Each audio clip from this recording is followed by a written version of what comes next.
remercie d'abord le PSM et les associations de m'avoir invité à représenter l'agence et à introduire votre conférence débat qui est intitulée sur la prévention partagée, un plaidoyer pour la prévention partagée. Le suicide n'est pas une option, il faut évidemment en parler. Quelques données que vous connaissez tous et toutes sur une publication de Santé publique France d'il y a un an, février 2019, et qui indiquait que la région des Pays de la Loire était la deuxième région de France la plus concernée par les suicides, après la région Bretagne. En 2015, les données que j'ai, un tout petit peu moins de 700 décès par suicide en région, 80% de ces suicides-là concernant des hommes. La région a un taux de suicide par tranche de 100 000 habitants supérieur à la moyenne nationale. Et au sein de la région, il y a 2 départements qui sont encore plus affectés, concernés par ces conduites suicidaires, tentatives, suicides réalisés. Et sans surprise, on les connaît, ce sont les départements de la Mayenne et de la Sarthe. On sait bien également qu'on a un certain nombre de métiers, si je puis dire, de milieux professionnels qui sont plus à induction de comportements suicidaires, notamment le milieu agricole, et c'est une réalité extrêmement forte en Mayenne et en Sarthe. On sait aussi qu'on a des âges de la vie qui sont plus propices à cette souffrance, ce mal-être, qui amène un certain nombre de nos concitoyens à engager une tentative de suicide ou à se suicider, les jeunes, évidemment. Également le suicide des personnes âgées, qui est une donnée assez régulière, et les accidents de la vie qui amènent, au cours de la vie, les uns et les autres, à être dans une situation de vulnérabilité, fragilité, pouvant conduire à une tentative de suicide. Et dernière donnée, parce que ce n'est pas la peine d'en faire trop, en 2017, un Ligérien sur 20 avait indiqué avoir eu une pensée suicidaire au cours de l'année. Et on sait bien, par les productions de l'Organisation mondiale de la santé, que la souffrance mentale, le mal-être, est une des causes pathologiques les plus importantes et qui amène à avoir derrière des comportements à risque. Pas que suicidaires, les dépressions graves, profondes, également, les troubles du mal-être, s'ancrent et peuvent empêcher un certain nombre de concitoyens d'avoir une vie normale, entre guillemets, pour autant qu'on puisse parler de vie normale. Le docteur Nguyen l'a dit, nous sommes tous concernés, les professionnels de santé, évidemment, qui accompagnent, mais également tous ceux qui sont en amont des professionnels de santé, tous ceux qui sont en aval des professionnels de santé, pour accompagner les personnes qui ont une tentative de suicide. Et vous mesurez tous et toutes le retentissement que ça représente également pour la famille, l'entourage, les amis, les copains, qui doivent aussi être accompagnés dans un certain nombre de situations pour leur permettre de passer cette difficulté et cet événement qu'ils ont pu vivre. Et ce travailler ensemble passe également par un travail de prévention, de repérage de la souffrance, du risque suicidaire, aussi bien par ceux qui interviennent à domicile, les professionnels de santé, infirmières par exemple, ou aides-soignantes dans le cadre d'un SIAD, mais également les services d'aide à domicile, qui ont leurs portes ouvertes pour accompagner un certain nombre de personnes, mais également vous, associations, qui peuvent être à la croisée de chemins autour de situations assez compliquées. Et on sait bien, par exemple, que la perte d'un emploi subi peut alimenter un comportement à risque.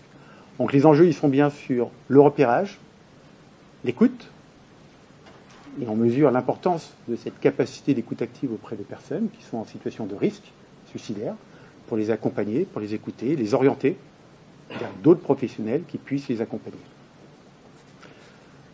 L'agence finance un certain nombre de dispositifs. L'un d'entre eux vous sera présenté sur le dispositif Vigilant.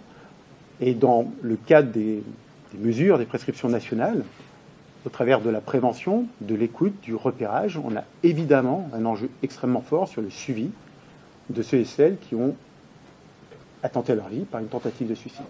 Et d'avoir de proche en proche un accompagnement, une sécurisation, une stabilisation de l'État, et d'avoir aussi ce cocon qui puisse être ouvert, procuré à ceux qui sont passés par un service d'urgence dans ce cadre-là. Voilà, c'est une journée nationale de lutte contre le suicide. qui amène tous les acteurs à travailler ensemble. C'est un travail de long cours et qui oblige vraiment chacun d'entre nous à se connaître, et c'est le cas de l'objet de cette rencontre, qui n'est pas la première, mais aussi de s'investir, chacun dans son champ de compétences, dans le repérage, l'accompagnement, le suivi, le soin, évidemment, des personnes qui sont dans cette situation de souffrance extrêmement forte. Alors, en tout cas, remercier tous les acteurs qui se sont mobilisés pour ce colloque, pour cette soirée, pour les prises de parole, puisque un des éléments aussi d'importance, c'est de déstigmatiser, on le sait bien, hein, les troubles, la souffrance, le mal-être, puisqu'ils concernent un très grand nombre finalement de concitoyens à un moment donné de la vie. Et ces informations grand public, finalement, permettent aussi d'avoir ces échanges et de dire finalement quel est l'état des acteurs, des organisations territoriales pour accompagner, repérer, écouter, soigner et permettre aux personnes de retrouver de la compétence, c'est-à-dire retrouver de la réassurance dans leur capacité à continuer un chemin qui est compliqué, mais sans votre intervention, quelle que soit votre spécialité, quelle que soit votre association ou établissement, est importante justement pour permettre à ceux qui sont en difficulté de passer outre cette difficulté et, entre guillemets, de se remettre en jambes et de continuer leur parcours de vie. Merci à tous, merci de cette invitation, merci à tous d'être venus ce soir. Alors, mon propos ce soir, c'est quand j'ai lu la thématique de la JNPS de cette année, plaidoyer pour une prévention partagée, j'ai été immédiatement touchée, en fait. Ça a fait écho parce que Espace Écoute Formation, organisme de formation basé au Mans, qui existe depuis 20 ans, s'implique depuis 20 ans dans le champ de la prévention du mal-être et du suicide via un outil, mais j'aime pas trop le mot outil, mais plutôt un savoir-être relationnel qui est l'écoute centrée sur la personne, selon l'approche centrée sur la personne de Carl Rogers, ou écoute active, comme vous citiez tout à l'heure. Donc, ça m'a touché à deux endroits. L'écoute centrée sur la personne comme facteur de prévention et de protection dans le champ de la prévention du mal-être et du suicide, et la prévention du suicide comme l'affaire de tous. Déjà en 2000, en partenariat avec à l'époque l'assurance maladie et l'État, aujourd'hui l'ARS, dans le cadre des programmes régionaux de santé, nous formions des professionnels et notamment des professionnels et des bénévoles d'associations, et entre 2000 et 2005, nous avons formé 150 professionnels du secteur social, médical, sanitaire, des bénévoles d'associations à la pratique de l'écoute centrée sur la personne dans le champ de la prévention du mal-être et du suicide. Il en est ressorti en termes de résultats. Dans ma mémoire, ce qui était surtout prégnant, c'est que pour ces professionnels dont la relation d'aide est à la base de leur pratique quotidienne, ils ont découvert, d'abord ils ont appris à se connaître et à se reconnaître via cette écoute centrée sur la personne pratiquée en stage, donc ça permet de se rencontrer différemment, donc c'est un exemple de travail et de prévention partagée à cet endroit-là. Et puis, ils ont découvert une autre manière d'écouter l'autre, d'écouter la personne, pas seulement ce que dit la personne, mais aussi son vécu émotionnel. Un mot qui revenait souvent dans les témoignages, dans les bilans pédagogiques, on a découvert ce que voulait dire écouter le ressenti de l'autre et écouter aussi mon propre ressenti en tant qu'écoutant dans l'instant de la relation. Ils ont pu aussi apprivoiser, mieux repérer leurs limites grâce notamment à l'attitude de la congruence, qui est une des 3 attitudes de base de l'écoute active. Ils ont aussi observé, un autre souvenir que j'ai, c'est que cette formation leur a permis de gagner en sécurité émotionnelle, c'est-à-dire d'avoir moins peur d'accueillir la détresse psychologique, la souffrance de la personne que je suis en train d'écouter. Parce que si j'ai peur, eh bien, il y a des risques de précipitation, de proposition de solutions, d'interprétation, de réponse active, des risques que je sois davantage dans la réaction plutôt que dans une réponse centrée sur ce que vit la personne que j'écoute. De ce programme régional de santé, on en a fait une étude qui est à votre disposition si vous le souhaitez. Il suffit de la demander au stand. Une étude en forme de livre blanc qui démontre, à partir des témoignages des 150 pros et bénévoles formés, d'une part, en quoi l'écoute centrée sur la personne est active, c'est-à-dire est agissante sur le processus de développement, de croissance, de l'écouter, qui va pouvoir se sentir en fait vu, juste vu, reconnu, entendu, légitime à vivre et à ressentir ce qu'il ressent dans l'instant.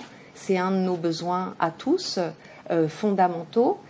En quoi l'écoute est agissante aussi sur l'écoutant, mais là j'en parlerai pas parce que je sais que mon temps est bien limité ce soir.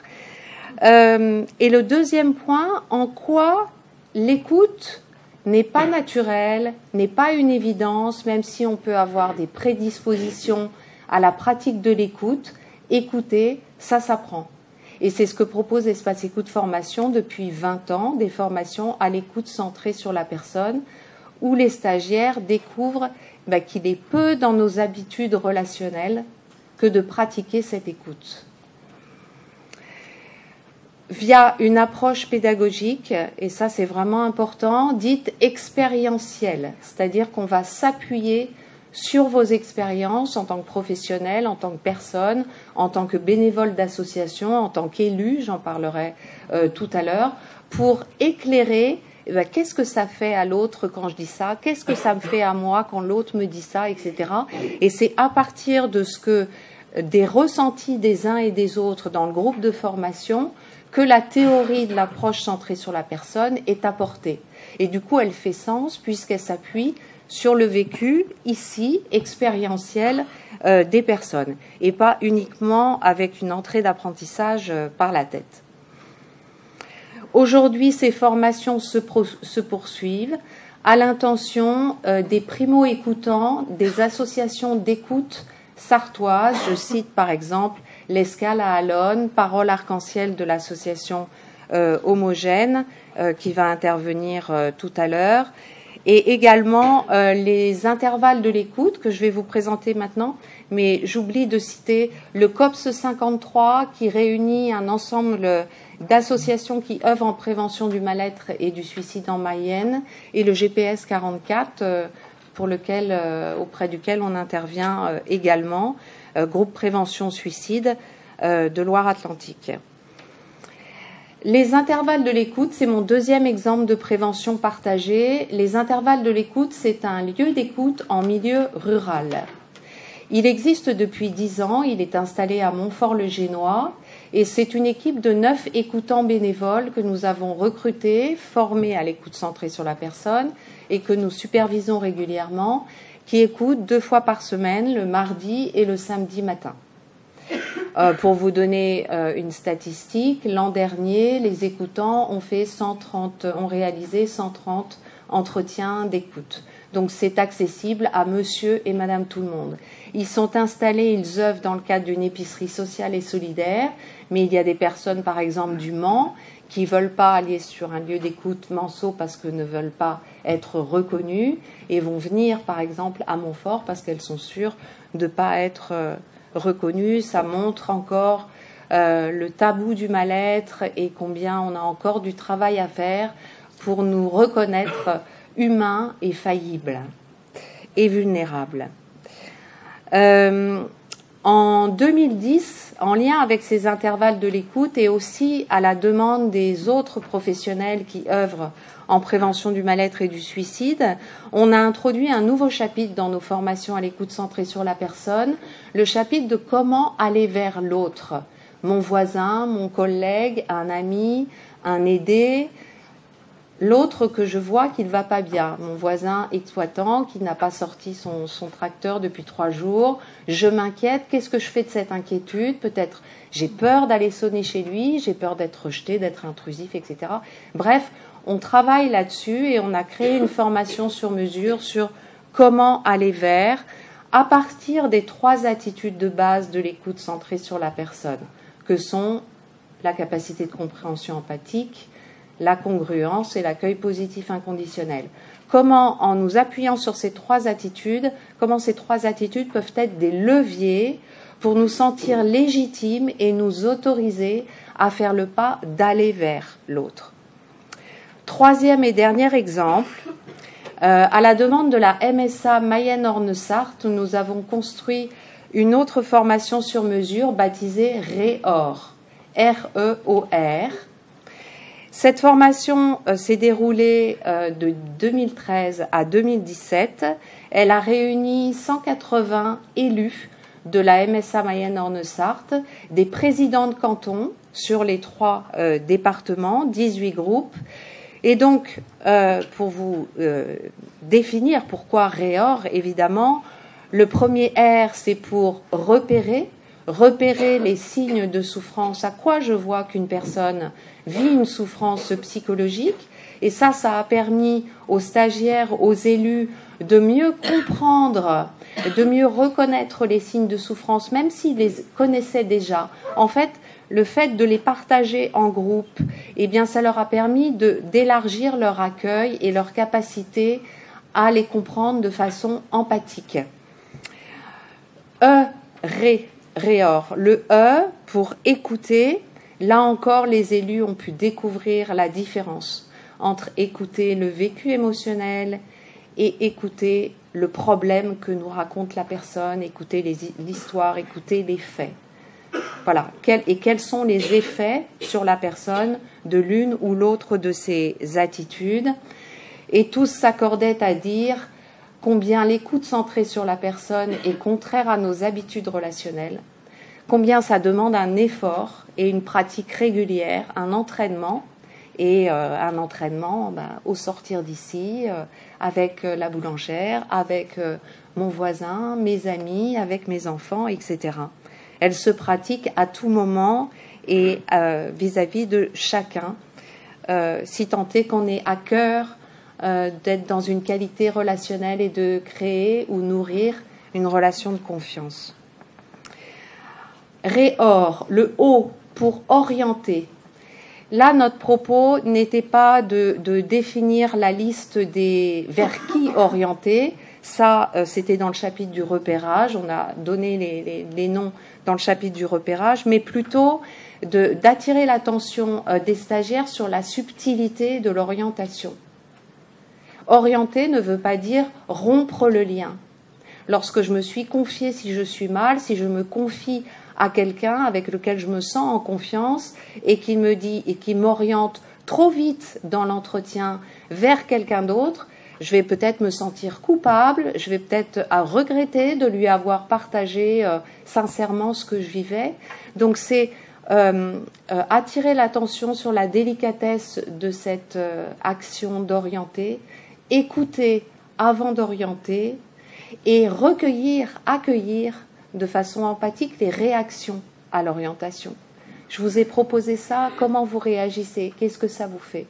Voilà, de façon à ce que la personne ne se sente pas objetisée, enfin transbahutée d'un interlocuteur à un autre, et lui proposer bien sûr de maintenir le lien si elle le souhaite. Et le 4e chapitre est OR, le dernier R, c'est pour ressources. Non pas les ressources extérieures, c'est-à-dire vers qui orienter, comme je vous disais, qui entre dans le chapitre du repérage, mais plutôt nos ressources personnelles, nos ressources intérieures, pour pouvoir rester disponible intérieurement à l'écoute de l'autre. C'est comment je me prépare avant d'aller à une permanence d'écoute, avant d'aller au domicile, avant un appel, comment je me prépare, comment je me rends disponible, et après l'écoute, qu'est-ce que je fais de tout ce que j'ai reçu? Est-ce que je vais courir? Est-ce que je vais dans mon potager? Est-ce que j'appelle un collègue? Je m'autorise à appeler un collègue parce que ça a été difficile, j'ai pas été confortable, je suis pas très fière de moi, ou bien au contraire, voilà. Qu'est-ce que je fais de ce que j'ai écouté et comment je m'autorise à demander de l'aide à mon tour? Cette large action de formation auprès de 180 élus s'est terminée par une journée sentinelle qui s'est déroulée le même jour à 3 endroits différents dans chacun des départements, où là, professionnels de la MSA et élus formés se sont réunis pour réfléchir ensemble sur qu'est-ce que c'est pour moi d'être sentinelle ou veilleur. Ils ont d'ailleurs retenu le terme de veilleur, sentinelle, rimant trop avec contrôle ou avec armée ou des choses comme ça. Donc, que veut dire pour moi le terme de veilleur? Quel est mon rôle? Quelles sont mes missions? Quelles sont mes motivations en tant que veilleur? Qu'est-ce qui fait fondamentalement que j'ai envie d'être à cet endroit-là dans ma réalité de vie? Quels sont mes besoins? Quelles sont mes peurs? Et puis, ils ont réfléchi aussi à c'est quoi pour moi un réseau de veilleurs? Comment est-il composé? Comment pouvons-nous l'organiser? Quelles sont ses valeurs? Et quelles sont ses règles de fonctionnement? Aujourd'hui, sachez que cette formation REOR est mise en œuvre. Nous intervenons pour la MSA Berry-Touraine. Donc, ce sont les 3 départements de Tours, alors Indre, Châteauroux, Blois, Indre-et-Loire et puis Eure, je crois, mais je suis pas sûre là géographiquement, je suis vraiment pas douée. Voilà. Je vous remercie beaucoup de votre attention. Bien, bonjour à tous. Je suis donc Brigitte Fourmont. Je suis d'abord agricultrice avant d'être responsable élue MSA.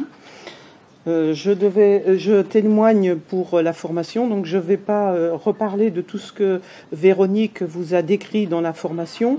Pour moi, la formation, elle a permis d'approfondir les connaissances et j'ai été, touchée par certaines choses que je sais qu'aujourd'hui est très importante. C'est par exemple la courbe du changement. Quelqu'un qui ne connaît pas ou ne pratique pas, ne sait pas exactement la courbe de changement, en particulier quand on arrête au poste, au déni, puisque ça m'est arrivé dans une situation, et que c'est des fois très très très compliqué tant qu'on n'avance pas. Donc il faut bien comprendre cette chose-là. Et puis après, une autre chose qui m'a marqué dans la formation, c'est l'arbre de la santé. Là, tout de suite, on comprend toutes les choses sur cette problématique-là, c'est-à-dire l'arbre de la santé mentale, c'est toutes les racines. Et les racines, quand malheureusement il y en a une de coupée, on peut encore arriver, mais quand il y en a plusieurs de coupées, eh bien c'est très, très difficile. Donc voilà, la formation a été un outil très important pour moi. Et donc l'arbre de la santé mentale qui a subi les assauts du vent est vraiment vigoureux, car c'est dans cette lutte que ces racines mises à l'épreuve se fortifient.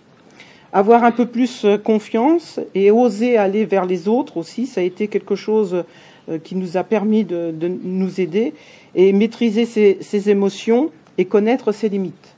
On m'a demandé de parler aussi du réseau des veilleurs. Alors, un petit retour en arrière. Il faut savoir qu'en mutualité sociale agricole, depuis 1997, on parle de ce sujet.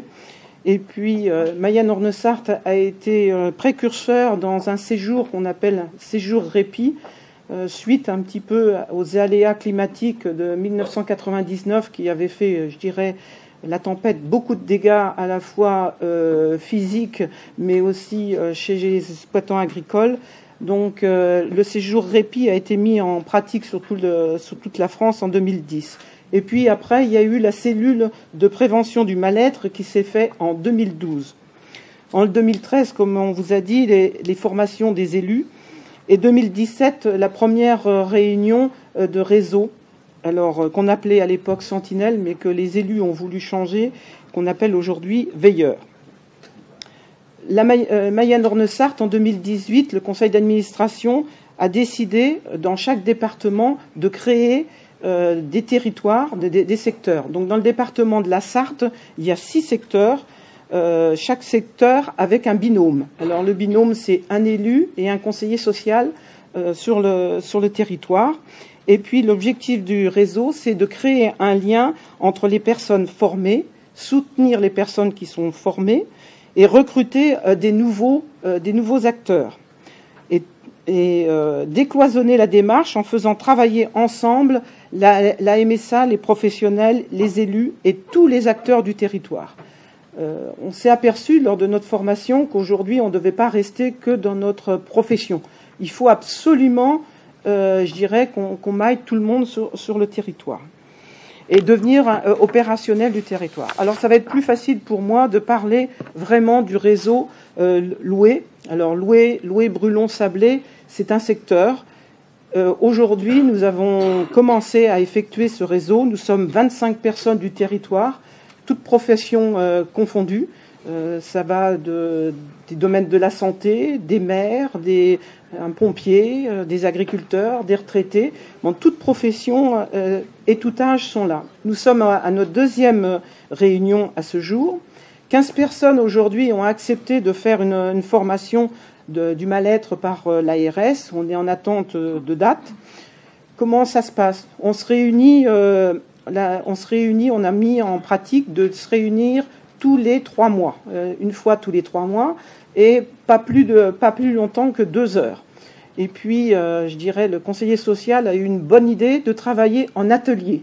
Et ça, c'est très performant. On travaille en atelier. Et pour vous dire, le dernier atelier qu'on a travaillé, c'était sur structurer le groupe et aller chercher les compétences manquantes, créer des outils, un annuaire, se faire connaître, réfléchir à une charte et informer et former avec une vision positive. Donc, on doit revenir à la prochaine réunion avec une liste des associations de chaque territoire, parce qu'on a aussi une difficulté, c'est qu'on voudrait connaître sur notre territoire toutes les associations qui auraient un peu le même objectif que nous, de créer ce réseau de veilleurs. Alors, s'il y a des gens dans la salle, notre prochaine réunion a lieu le 12 mars à 20h à la salle des formations, à la salle de La Fontaine à Brulon, c'est à côté du stade de foot. Puisque j'ai la parole, je voulais aussi vous dire autre chose, parce que voilà, il y a plusieurs choses dans le monde agricole qui se fait, et il y a un site qui s'est ouvert depuis le SPACE de Rennes, et qui s'appelle le réseau Agri-Sentinelle. Alors, c'est fait en vise des professionnels du monde agricole pour faire des formations. Il y a à peu près plus de 30 partenaires. Alors, sur les pays de Loire, nous sommes 10 référents. Et en Sarthe, les référents, c'est la MSA, la Chambre d'agriculture et la DDT.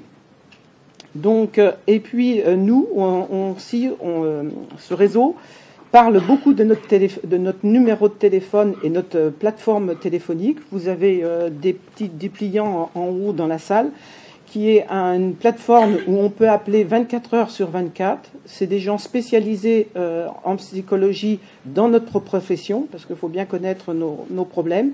Et ce numéro, c'est le 09 69 39 29 19. Il faut savoir que l'année dernière, il a sauvé 3 vies en extrême urgence. Je vous remercie de votre écoute. Merci. Bonjour à tous et à toutes. Donc, Michel Maillet, je suis président de l'association LGBT Homogène depuis janvier 2015. Donc, au sein d'une région, la deuxième de France, et d'un département particulièrement concerné, la population LGBT, donc lesbienne, gay, bi, trans et intersexe, est particulièrement concernée par la problématique du suicide, puisque les chiffres que vous pourrez trouver ici et là soulignent un taux qui est 7 fois, 13 fois. Enfin, on peut rajouter du drame au drame, mais en tout cas, c'est une réalité à laquelle j'ai été confronté très rapidement dans mon mandat. Et donc, on s'est interrogé sur que faire par rapport à cette détresse, à cette souffrance. Et notre interrogation a croisé la recherche de l'EPSM, l'équipe mobile, le MPS, voilà, et qui cherchait à implanter des cellules d'écoute dans des structures qui étaient repérables et repérées. Donc, Homogène est reconnu d'intérêt général comme association LGBT sur le département. Et donc, nous avons passé un message dans la presse pour regrouper une douzaine de volontaires et grâce à l'intervention de l'ARS, nous avons pu financer une formation initiale à l'écoute.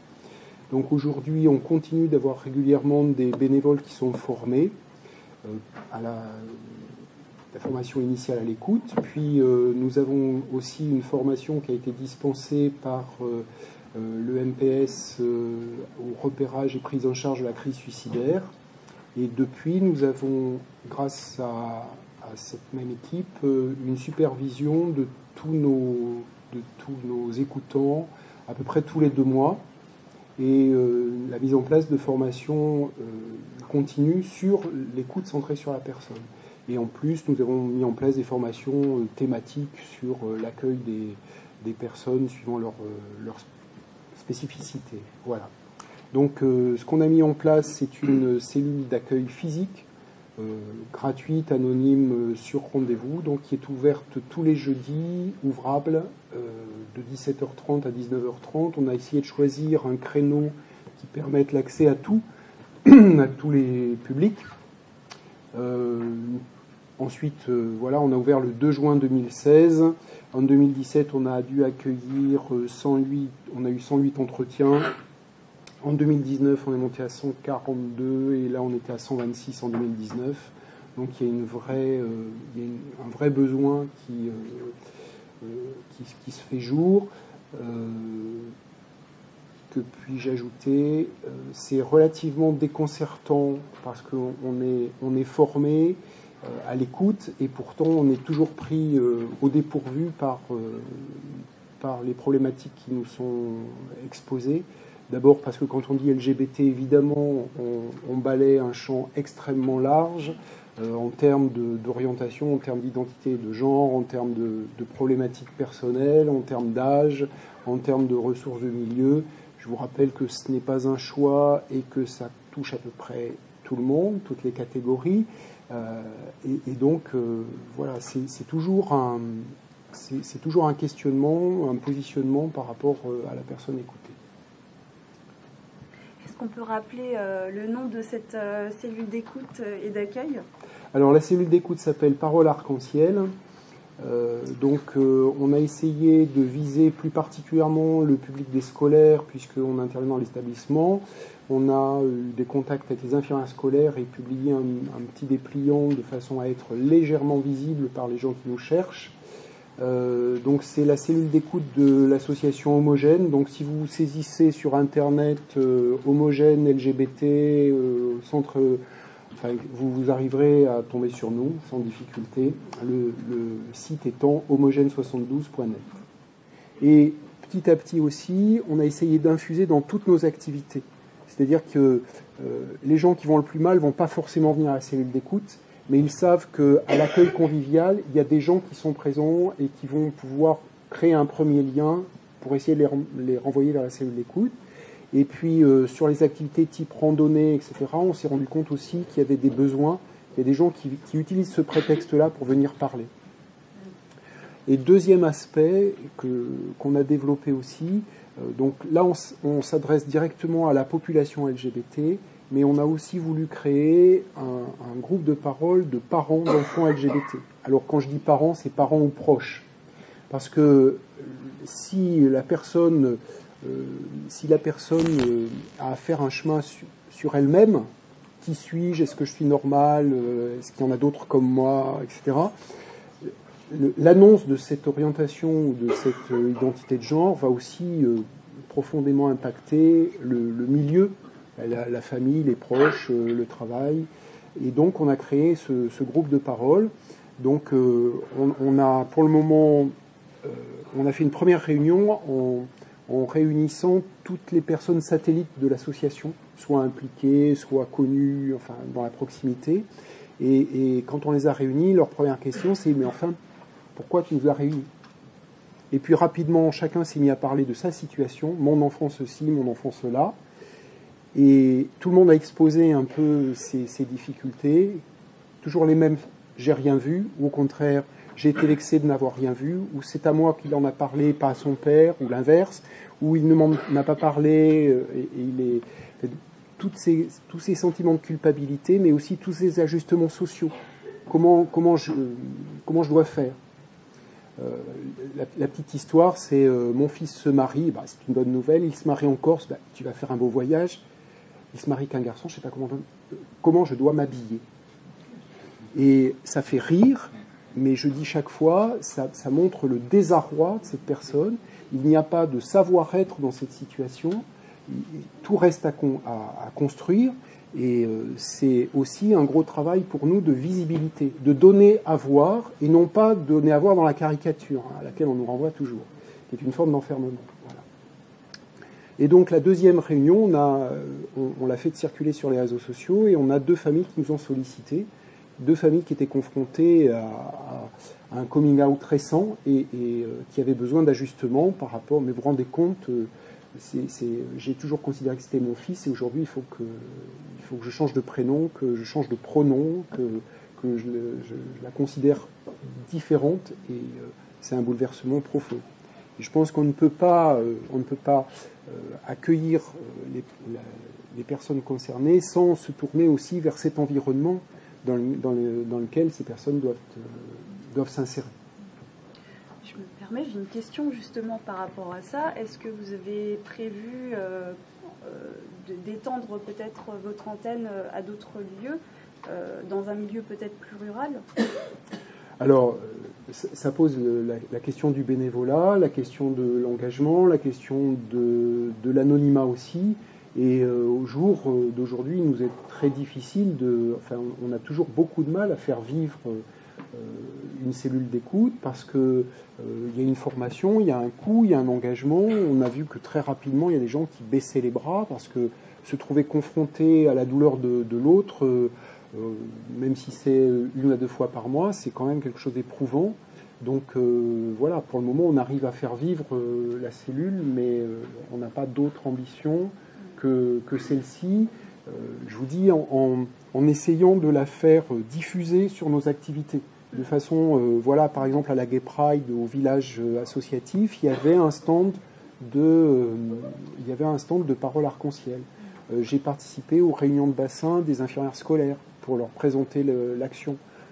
Et après, on est limité par nos moyens. Donc, si vous voulez rejoindre l'association, alors les gens qui habitent sur les territoires ruraux et qui viennent s'investir n'ont pas forcément envie de s'investir localement, de planter le drapeau arc-en-ciel devant leur porte. Pour vivre heureux, vivons cachés, c'est d'ailleurs une de nos problématiques. Hein. Les gens viennent nous voir quand ils vont mal, et puis quand ils vont mieux, ils nous quittent parce qu'ils n'ont pas forcément envie d'être en vitrine. Je vous ai dit tout à l'heure qu'on s'inscrivait dans le réseau Tout s'explique, mais aussi dans d'autres réseaux, etc. Et de même qu'on adresse, quand on a repéré une situation, enfin, etc., avec tout le protocole habituel, on va adresser la personne et l'accompagner vers l'équipe mobile. On peut aussi accompagner la personne vers d'autres spécialistes, enfin, voilà, donc c'est plutôt la notion de réseau que je vais privilégier, plutôt parce que si on se disperse sur le territoire, on va s'épuiser et on va se vider de toute substance. Donc là, on a un noyau autour de quelques personnes, parce que ça a été extrêmement fédérateur que de faire la première formation, le petit groupe de base. Voilà, c'est vrai qu'on a tissé des liens, on s'est éprouvés les uns les autres en termes de capacité d'écoute et d'humanité, et c'est quelque chose de très fédérateur. Et si on commence à disperser les gens, je pense qu'on va épuiser cette ressource-là. Alors c'est une écoute anonyme, sans rendez-vous, donc les gens peuvent revenir ou pas. Les gens peuvent aussi fréquenter l'accueil convivial et la cellule d'écoute. Donc on a aussi besoin d'une espèce de cloisonnement entre les deux. Voilà. Il y a des gens qui nous donnent signe ensuite, d'autres qui ne nous en donnent pas. Enfin, voilà, on s'inscrit pas dans un suivi et on ne garantit pas non plus que si les gens peuvent revenir, mais on ne garantit pas qu'ils vont retrouver le même écoutant. Voilà. Et de toute façon, on est là pour écouter les gens. Le fait de les écouter leur apporte un mieux-être, mais pour autant, on n'est pas des thérapeutes. Donc voilà, il y a aussi une orientation, une porte qui est ouverte vers un soutien par des professionnels. Alors, je vais essayer de vous présenter brièvement où nous en sommes en termes de formation. Donc, l'OMS, en 2014, a fait de la prévention du suicide une urgence mondiale, juste titre, puisqu'il y a un mort toutes les 40 secondes dans le monde par suicide. La France avait plutôt de l'avance, puisque la conférence de 2000, un large programme de formation avait été décliné. Ça a permis de former beaucoup de gens, ça a permis une vraie acculturation autour d'un langage commun, autour de connaissances communes. Ça a permis la formation d'un certain nombre de réseaux. Mais en 20 ans, les choses changent, la connaissance évolue. Et donc, depuis 2016, il y a eu un peu évaluation du programme. Et on a pu repérer un certain nombre de qualités, mais aussi de défauts, notamment dans la formation initiale, donc qui reposait sur une collaboration franco-québécoise entre le professeur Terra à Lyon et Madame Monique Seguin, professeure à Québec. Se trouvait dans les 2 jours de formation, pour ceux qui l'ont suivi, je repère quelques visages, on essayait de parler d'information, de sensibilisation, de repérage, d'évaluation du risque et d'intervention. Parfois, ça faisait beaucoup. Et puis aussi, tous les participants n'avaient pas une égale appétence à tous les axes de connaissances.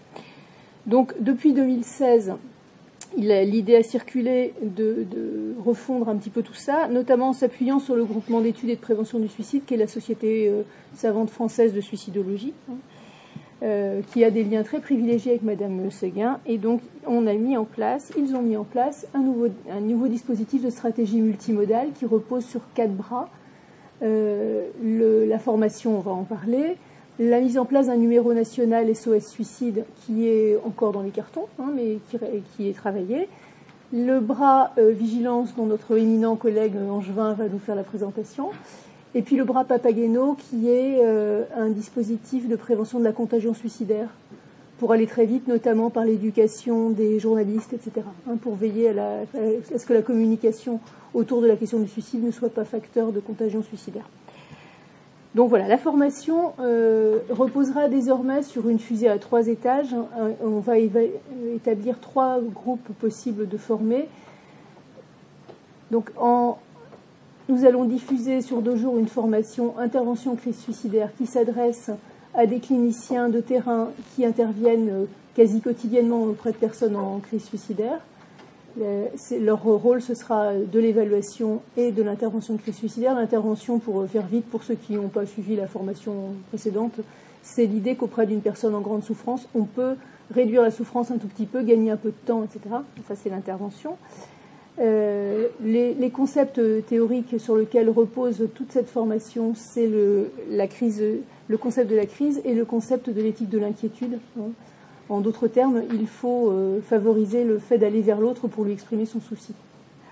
Donc, on a dit intervention pour les cliniciens, évaluation pour les cliniciens qui sont un peu moins prêts ou un peu moins spécialisés. Ce sera une formation d'évaluation du risque suicidaire essentiellement autour de l'urgence et de la dangerosité et une orientation. Et une formation sentinelle qui, là, est un peu nouvelle puisqu'elle va repérer sur le terrain des personnes qui sont naturellement enclines à aller vers l'autre et à écouter.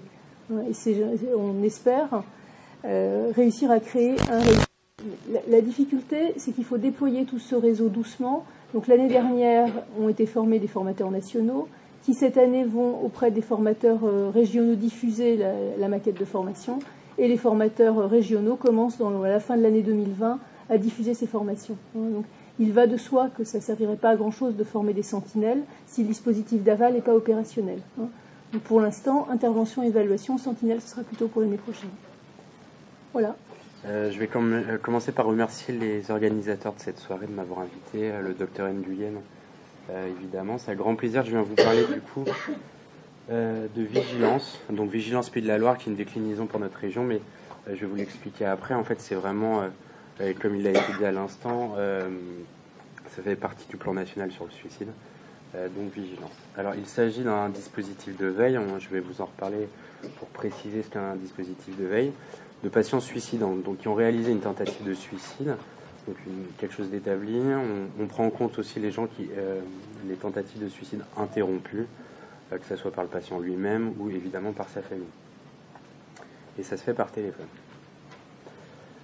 Alors, qu'est-ce qu'un dispositif de veille? C'est un outil de prévention post-hospitalisation, post-prise en charge soignante.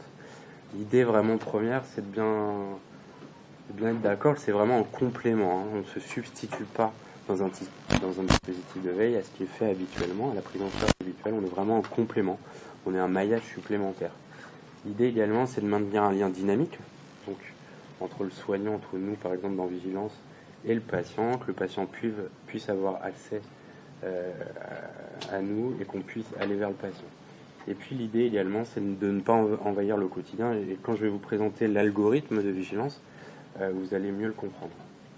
Alors historiquement, les dispositifs de veille, un des premiers, donc c'est publié en 2001, mais c'est vraiment des travaux de fin années 60, début 70. C'est Jérôme Motto, c'est un Américain à San Francisco qui s'est beaucoup attaché à suivre ses patients par courrier, des courriers manuscrits. Il a regardé en fait à 5 ans, il a écrit à des patients dans des courriers, donc des patients qui sortaient d'un service de suicide pour tentative de suicide.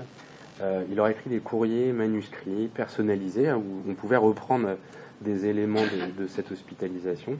Et il a comparé par rapport à un groupe qui n'avait pas reçu ces courriers. À 5 ans, il y avait une diminution des récidives et de la mortalité.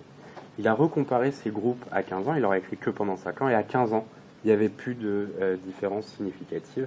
Donc a émergé évidemment cette idée de commencer à veiller sur le patient. Il y a également tout ce qui a pu être fait par recontact téléphonique, par SMS, et ça s'est fait notamment beaucoup en France. Et puis alors là je mets les numéros verts, hein, c'était pas tout à fait des numéros verts, mais c'est vraiment les numéros de secours sur lesquels les patients peuvent appeler.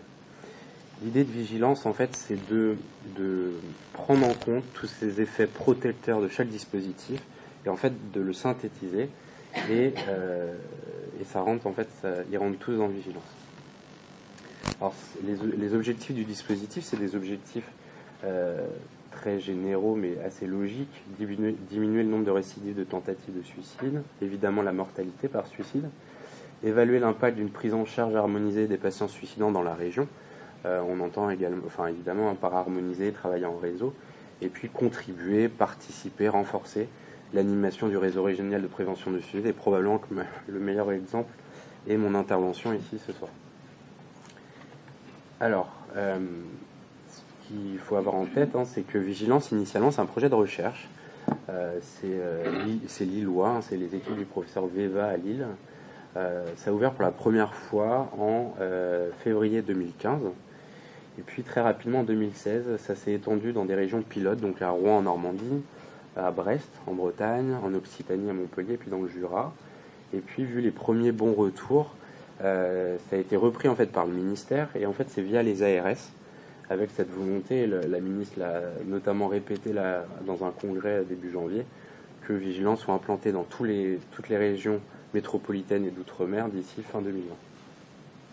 Donc, dans les Pays de la Loire, c'est le CHU d'Angers qui se propose d'implanter ce dispositif, avec, vous allez le voir après, notamment sur la carte, vraiment un partenariat avec plus d'une trentaine d'établissements.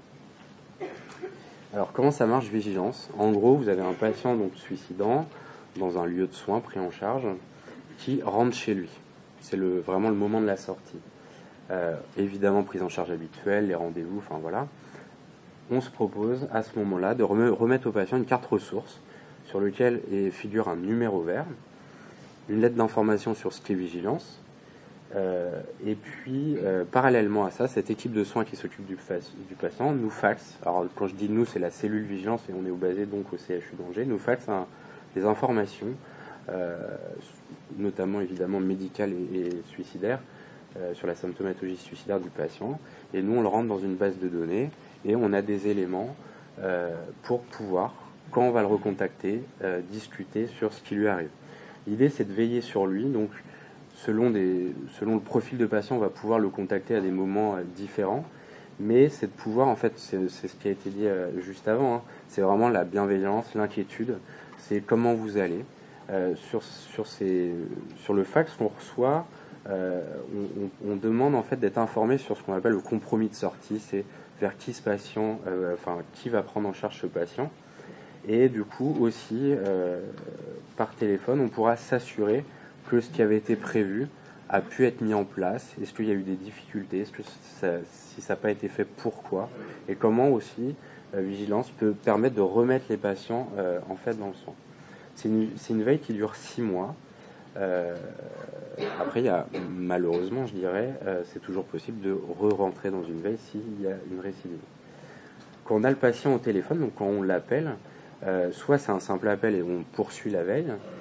Si on est inquiet, on va pouvoir appeler en fait les structures de soins, les CMP, les urgences, le médecin généraliste, pour préciser, disons, notre évaluation, pour leur communiquer aussi nos éléments d'inquiétude, voire organiser cette évaluation plus rapprochée. Si on est très très inquiet, on peut pour le coup adresser le patient aux urgences, et si on est très très inquiet, et malheureusement ça arrive dans moins de 5% des appels, mais quand même, en fait on a travaillé avec les SAMU de la région pour pouvoir déclencher les SAMU, que Vigilance soit repéré, et pour pouvoir dépêcher en fait des secours vraiment immédiatement. Si le patient est injoignable, c'est-à-dire que si on n'arrive pas à l'avoir plusieurs fois, en fait on envoie des cartes postales. Ça peut paraître un peu désuet en 2020, des cartes postales, mais en fait ça marche. Ça marche notamment chez les jeunes, avec dans les premières régions test, ça permet de remettre dans le soin, pas que dans la veille vigilance, aussi dans le soin, un tout petit peu moins de 20% des patients. Donc quand même une personne sur 5, ce qui est quand même, vu les chiffres notamment de notre région, ce qui est quand même pas anodin. Voilà. Donc nos missions. Alors déjà, je vais vous présenter l'équipe. Donc moi, je suis à la coordination médicale. Je suis accompagné d'une chargée de projet à la coordination non médicale.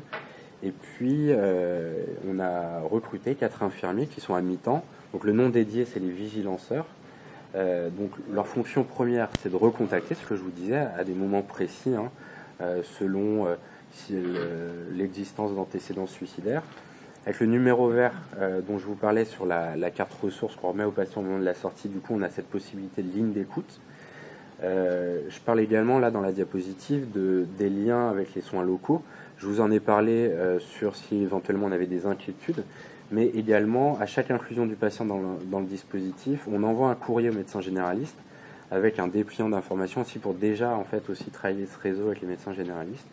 Et à chaque fois qu'on aura eu le patient au téléphone, que ce soit lui qui nous appelle ou que ce soit nous qui l'appelions, on envoie un compte-rendu de cet entretien téléphonique au médecin généraliste et à la structure de soins, psychiatre libéral, médecin généraliste, CMP, etc. Et puis du coup également l'envoi de carte postale. Alors dans un premier temps, il a fallu en fait aller rencontrer tous les acteurs de terrain.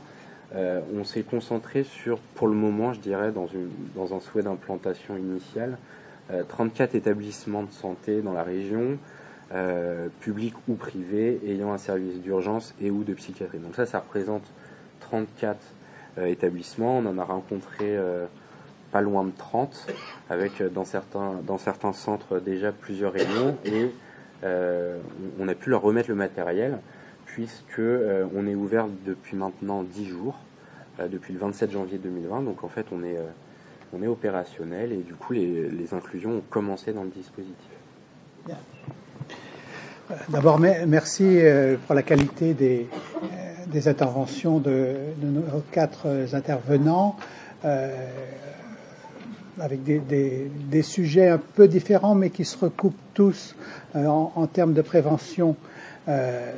Probablement que la question de vigilance, ce serait extrêmement intéressant d'en reparler dans un an, pour savoir en effet la progression, les écueils et j'espère tout ce qu'on pourra recueillir de positif sur la mise en place du dispositif, et puis voir aussi, c'est toujours intéressant, comment au niveau des autres départements ça fonctionne. Je veux dire,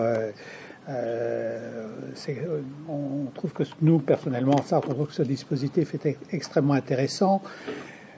Notre position au niveau de l'établissement, c'était d'accompagner, d'être vraiment partenaire de l'équipe d'Angers pour la mise en place de ce dispositif dans d'autres départements que nous souhaitions déjà depuis quelque temps.